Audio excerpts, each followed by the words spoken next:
We are tracking Hurricane Helene as it moves through the Gulf of Mexico right now towards Florida. It's on track to be the strongest storm to hit the U.S. in over a year. Helene is currently a Category 1 hurricane, but is expected to make landfall as a Category 4 storm, with catastrophic winds of more than 130 miles per hour. That's more than 200 kilometers an hour. The storm will bring record rainfall to the southeast of the country as it moves further inland. At its peak, Helene could expand to across 450 miles. That's roughly the distance between Washington, D.C. and Indianapolis. Well, CNN meteorologist Derek Van Dam is in Florida as residents there prepare for the storm's arrival.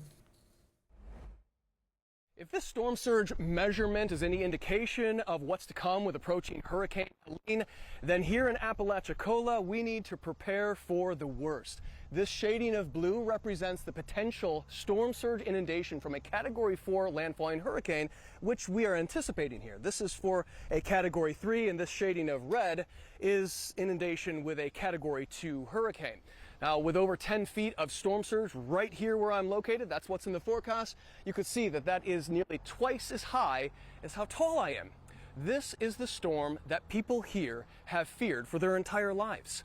And the reason this area is so susceptible to storm surge and hurricanes is because of the shallow nature of the Gulf of Mexico over my right shoulder. You can go 50 miles out into the Gulf of Mexico and have only 10, 20 feet of water underneath you. Now that shelf actually drops off very quickly. So an approaching storm pushes up the water from the eastern Gulf of Mexico, and that hits the shelf and it has nowhere to go but up, of course, inundating this portion, the low-lying area of Florida's Big Bend. Now, we're under a mandatory evacuation here. Now, we know that this storm is not only going to bring the catastrophic winds to the coastline of Florida, the Gulf coastline of Florida, but the expanse of the storm is going to be significant because it's only growing in size. So not only intensifying in strength, but also growing in size. It could be one of the largest storms in terms of its wind field in modern record keeping. That is incredible, even eclipsing Hurricane Katrina. That means the effects of this system will be felt well outside of the center. Now, once the storm races inland, it's going to bring these hurricane force gusts into central and southern Georgia as well. There's a lot of trees between here and Atlanta Metro, for instance. So expect extended duration power outages, and then not to mention the potential, at least, for unprecedented catastrophic flooding as this system dumps over at least 10 inches, maybe upwards of 15 inches in some locations across portions of South Carolina, Georgia, and into North Carolina. Derek Van Dam, Apalachicola. Joining me now is Tampa, Florida Mayor Jane Castro. Good to have you with us, Jane. Thank you. It's great to be with you. So this hurricane is rapidly intensifying. Tampa is expecting hurricane force winds. Just explain how your city is preparing for this. Well, I feel that we live in paradise, but we do have hurricane season. So it's something that we begin to prepare for every June. And we have our city in place. We have our emergency shelters open. We have evacuation of Zone A, everything that is on the waterfront. We have mandatory evacuation in those locations. Police officers going around advising everyone they need to get out of those areas. We have distributed 50,000 sandbags to our residents. And for those of us who were born and raised in Florida, we're used to these hurricanes, but we're one of the fastest growing cities in the nation. And so we have a lot of people that aren't used to them. So we're really trying to over communicate and get people to heed the warnings. Yeah, hopefully they are heeding those warnings. Can you explain for us, Mayor, how this hurricane compares to ones that have impacted Florida and specifically Tampa in the past? Well, these hurricanes are becoming more intense. As the Gulf warms up, we have actually seen some unprecedented rainstorms in the past few months. And so really, our entire region is saturated, as much of Florida is. But these hurricanes, they're growing more intense because of the warm water and the speed and the just the way that they form so quickly and gain strength so quickly. And so for us, although it doesn't look like it's going to be a direct hit, it's not the wind that we're worried about, it's the storm surges. And we're looking at anywhere from 4 to 8 feet of storm surge sometime Thursday afternoon.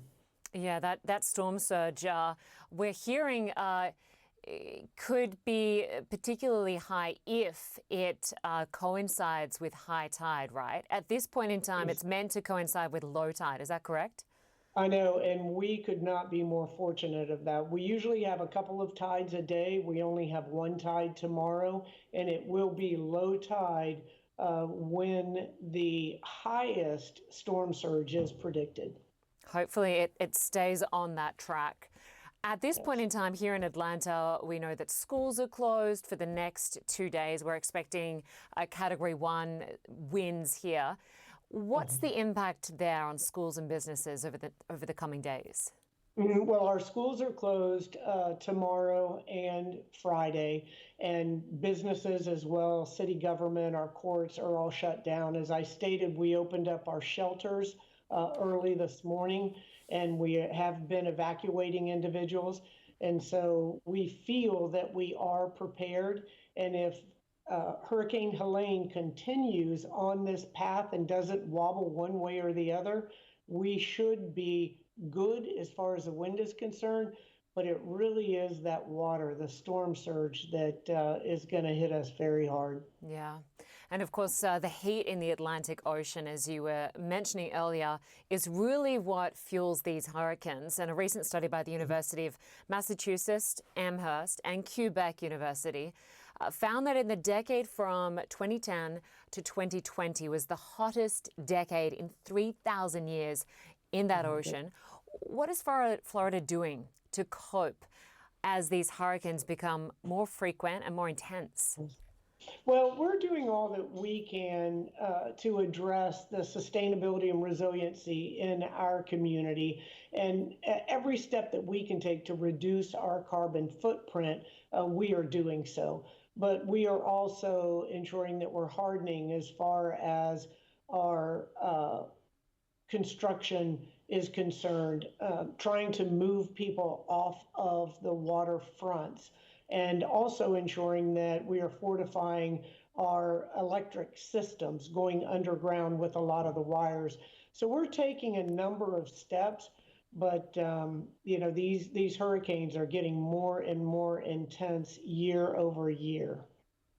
Tampa, Florida Mayor Jane Castor, we appreciate your time. We wish you all the best to you and everyone in the city there over the coming days. Thank you. I appreciate that. Well, still ahead, Ukraine's president is set to present his victory plan against Russia. Volodymyr Zelensky heads to Washington and a meeting at the White House as he rallies support from key allies and world leaders. Plus, Kamala Harris shares plans for expanding the middle class and manufacturing. We'll also explain why she says Donald Trump will only protect the ultra-rich. Stay with us.